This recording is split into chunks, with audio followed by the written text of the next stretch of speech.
नमस्ते। क्या घोसी उपचुनाव वाला प्रयोग भारतीय जनता पार्टी पूरे मध्य प्रदेश विधानसभा चुनाव में करने जा रही है? क्या था घोसी उपचुनाव का प्रयोग?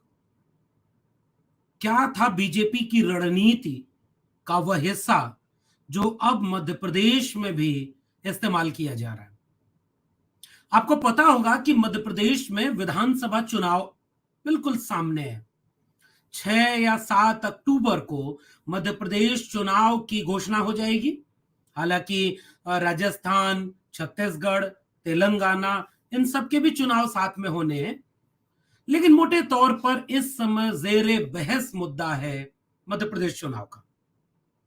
और मैं क्यों कह रहा हूं कि घोसी उपचुनाव वाला एक प्रयोग है जो पहले लखनऊ या दिल्ली के साझा रणनीति के या आपसी पेच फंसने के चलते घोसी उपचुनाव में किया गया, और वही प्रयोग कैसे मध्य प्रदेश के विधानसभा चुनाव में दिल्ली भोपाल के ऊपर थोप करके कर रही है, इसका विश्लेषण करेंगे।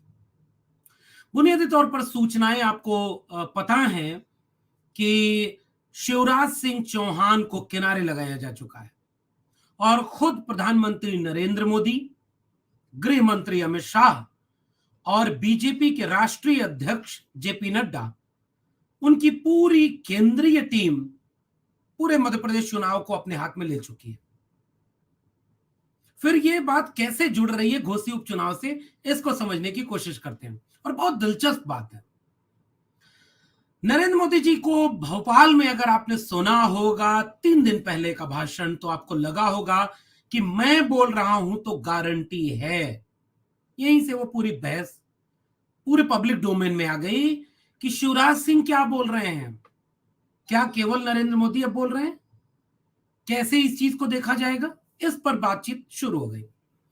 लेकिन लोग पूछने लगे कि सबसे ज्यादा केंद्र में मध्य प्रदेश ही क्यों है भाजपा के, उसके बाद दूसरा नंबर राजस्थान का है, ऐसा क्यों?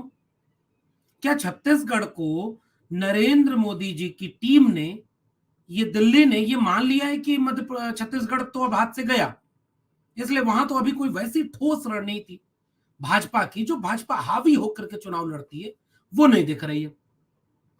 2 जगह पेच फंसा है राजस्थान और मध्य प्रदेश में। राजस्थान में अभी सुगबुगाहट अंदर अंदर चल रही है, बहुत सामने कुछ ठोस रणनीति अभी उभर कर आ नहीं पा रही है। हालांकि अंदर खाने ये बहस बिल्कुल स्पष्ट होती जा रही है कि अशोक गहलोत और वसुंधरा राजे सिंधिया के बीच जो एक सियासी तालमेल पिछले 1.5-2 दशक से चला आ रहा था कि एक बार तुम जीत जाना, एक बार मैं जीतूंगा, दोनों मिलकर राज करेंगे, इस गठजोड़ के समीकरण कैसे बीजेपी ने तोड़े हैं।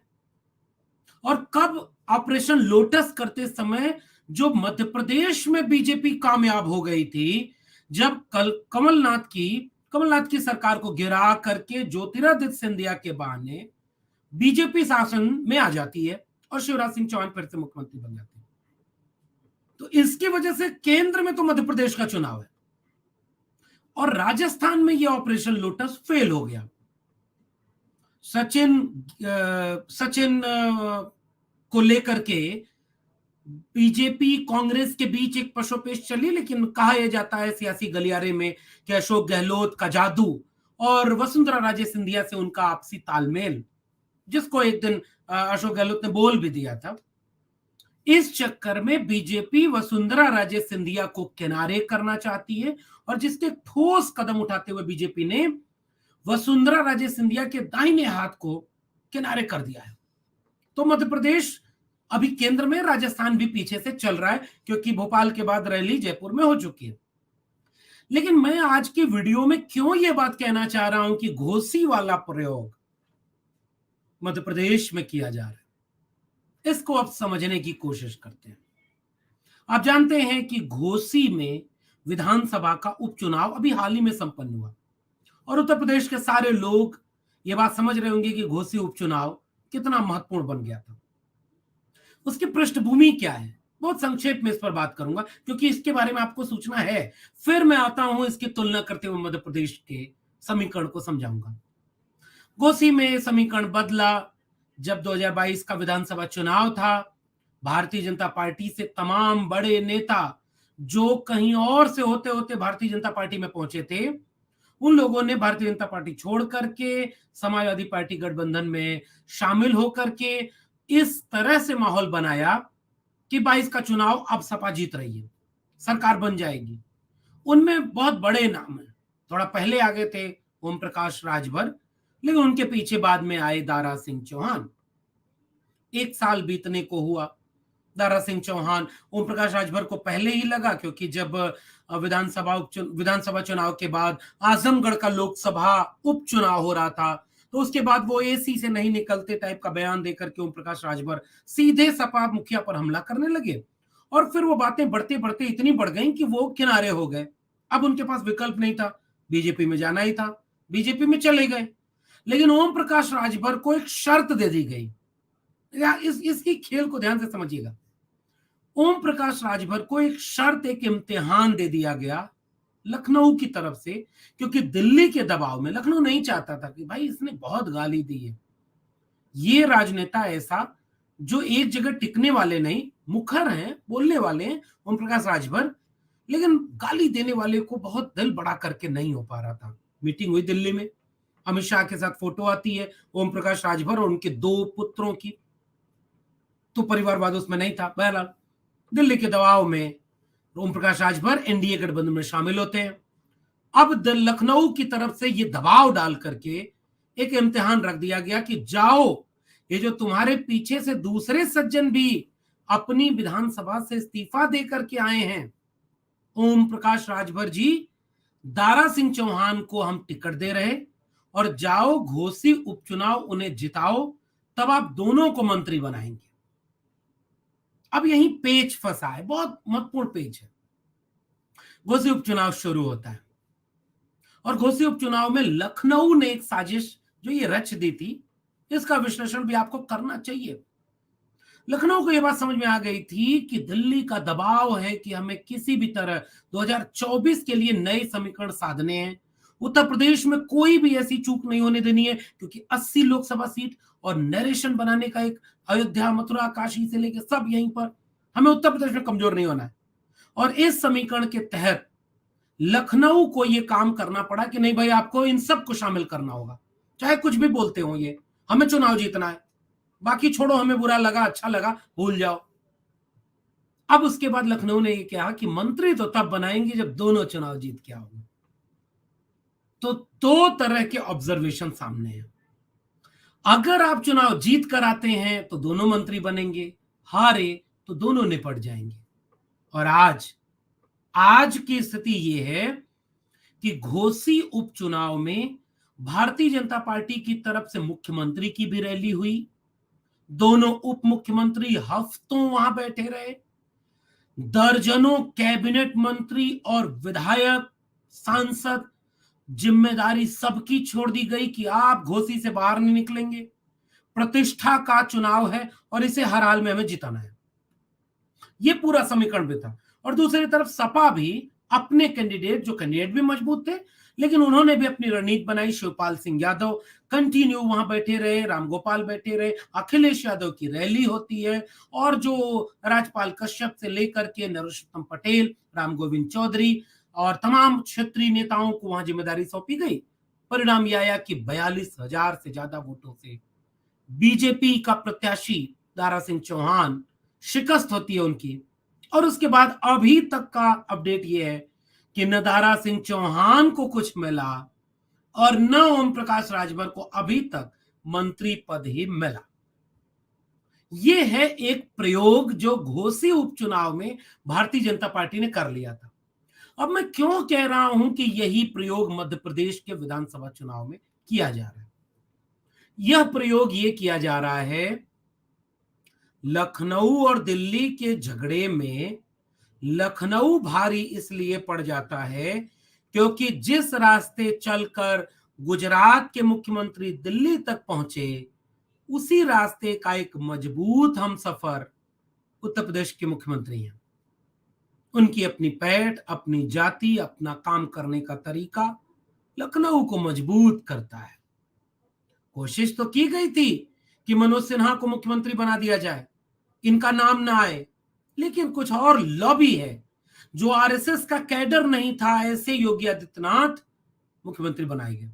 और आज की तारीख में दिल्ली लखनऊ को बाईपास चलती है टसल, लेकिन यह काबिलियत शिवराज सिंह चौहान ने नहीं हासिल की।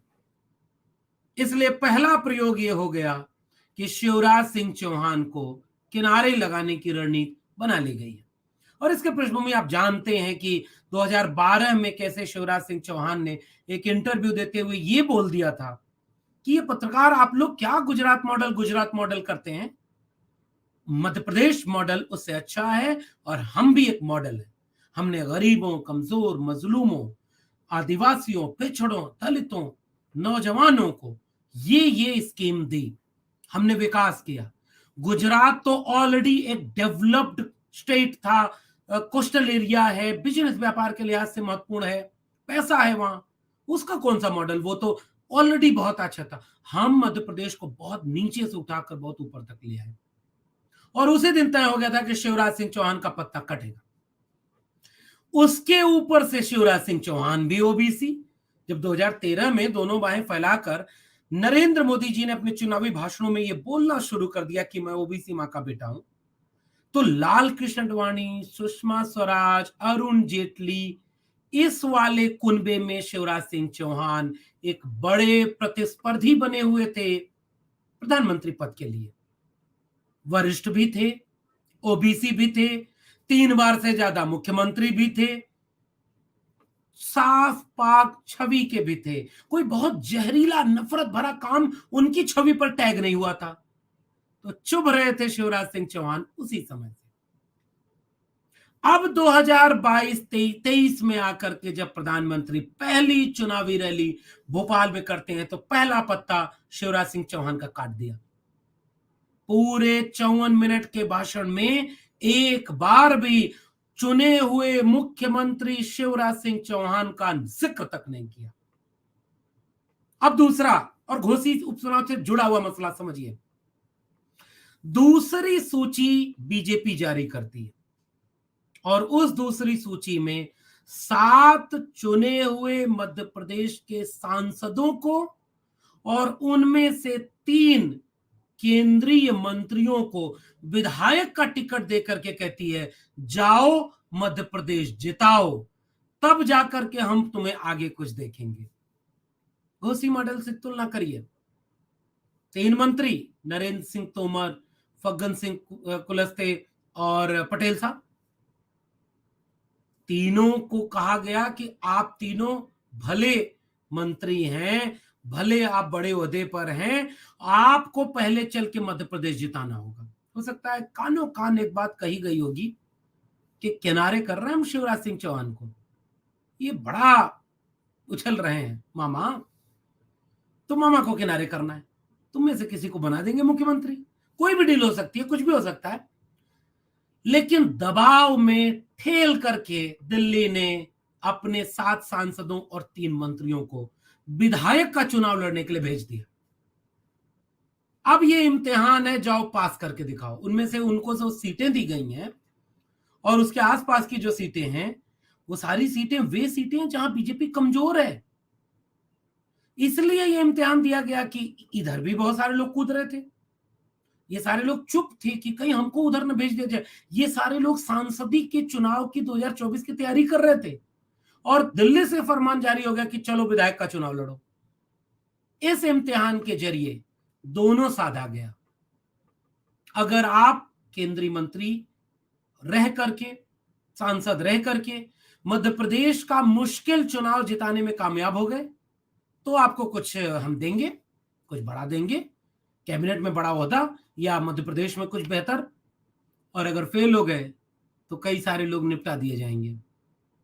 यह है घोसी मॉडल और इस मॉडल को बीजेपी के लोग भी समझते हैं। अगर आपने नहीं सुना तो इंटरनेट पर जाकर के कैलाश विजयवर्गीय का एक बयान सुनिए जो पूरी सोशल मीडिया पर वायरल हो रहा है। और ये सारे लोग दबे जुबान से कुछ बोल नहीं रहे। कैलाश विजयवर्गीय अपने बयान में कहते हैं कि मैं कभी सपने में नहीं सोचा था कि चुनाव लड़ना पड़ेगा। हम तो तैयारी कर रहे थे कि हेलीकॉप्टर से, कार से एक दिन में 8-8 रैली करेंगे, बनी बनाई जुटी जुटाई भीड़ होगी, हाथ हिलाते हुए भाषण करेंगे, लौट जाएंगे। कहां हमको टिकट दे दिया। हम इस फैसले से खुश नहीं है। और आपको याद होगा कैलाश विजयवर्गीय की राजनीति, देश के गृह मंत्री अमित शाह के बेहद करीबी, उनके बुरे वक्त में काम आने वाले नेता, भारतीय जनता पार्टी के राष्ट्रीय महासचिव, उनके अनबन से एक लंबे समय तक तो वो बीजेपी के सेंट्रल ऑफिस तक नहीं आते थे। फिर उनको थोड़ा मौका मिल रहा था, थोड़ा कद बढ़ रहा था, और उनसे कहा गया कि पहले विधायक का चुनाव लड़िए, बेटे का टिकट काट दिया गया। इस तरह से बीजेपी काम कर रही है, जो ये चाहती है कि मध्य प्रदेश की लोकल लीडरशिप को भी संतुलित और पर कतरे जाए, और दिल्ली से कुछ लोगों को भेजा जाए कि जाओ पहले इम्तिहान पास करके हमें जिताओ। अगर जिताए तो ये होगा, और अगर हारे तो तुम सोच लेना कि तुम अगर सांसदी का टिकट किस बात के लिए मांग रहे हो जो तुम विधायक ही हार गए, या तुम्हारे आसपास के विधानसभा सीटों पर उसका तुम्हारे लड़ने का कोई असर नहीं हुआ। तो मुझे बार बार कैलाश विजयवर्गीय को देख करके नरेंद्र सिंह तोमर, कृषि मंत्री, आप कल्पना करिए, एक कृषि मंत्री जो कैबिनेट मंत्री है केंद्र सरकार में, उसको विधायक का चुनाव लड़ने के लिए भेज दिया गया, और फिर भी आपको चुपचाप चुनाव लड़ना है। हालांकि निचले स्तर पर खबरें ये आ रही है कि मध्य प्रदेश की बीजेपी की यूनिट में काफी विद्रोह और विरोध के स्वर देखने को मिल रहे हैं। लेकिन क्या मजाल कि कोई बड़ा नेता दाएं बाएं बोल दे। ये सब कांग्रेस में होता है कि भूपेश बघेल के खिलाफ टीएस सिंहदेव खड़े हो जाएंगे। ये सब इधर उधर होता है कि उनको ज्योतिरादित्य सिंधिया खड़े हो जाएंगे, सचिन पायलट नाराज भी हो सकते हैं। लेकिन बीजेपी में आप चूं भी नहीं कर सकते। आप अगर मुख्यमंत्री रहे हैं महाराष्ट्र के, और दोबारा हमने कह दिया कि हम मुख्यमंत्री शिंदे को बनाएंगे, तुमको जाके उप मुख्यमंत्री की शपथ लेनी है, ओहदा नीचे गिरा दिया, क्या मजाल कि फडणवीस के जबान से कोई एक लफ्ज निकले नाराजगी का। यह है बीजेपी के काम करने का तरीका। आपको उत्तर प्रदेश के लोगों, एक नाम याद है जो राज्यपाल थी उत्तराखंड की, शायद उत्तराखंड की, बेबी रानी मौर्य, और उनको बीजेपी ने कहा कि जाओ 2022 में विधानसभा का चुनाव लड़ो, तुमको डिप्टी सीएम बनाएंगे। सेम यही बात, कुछ नहीं मिला। और आज तक डिप्टी सीएम वही दो लोग, केशव प्रसाद मौर्य और ब्रजेश पाठक बने हुए। लेकिन क्या मजाल कि आपने एक बयान कहीं से ऐसा सुन लिया हो। ये तरीका है बीजेपी के काम करने का। और इसलिए मैं कह रहा हूं कि मध्य प्रदेश विधानसभा चुनाव में घोसी उपचुनाव का प्रयोग बीजेपी कर रही है। अब देखना दिलचस्प होगा कि बीजेपी के पास जो संगठन की क्षमता है, पन्ना प्रमुख से लेकर के प्रधानमंत्री तक का पूरा एक कुनबा है, ये भारी पड़ता है या ये इम्तिहान कहीं गड़बड़ करता है। कर्नाटक में तो नहीं चला ना जादू, पन्ना प्रमुख से लेकर प्रधानमंत्री तक का।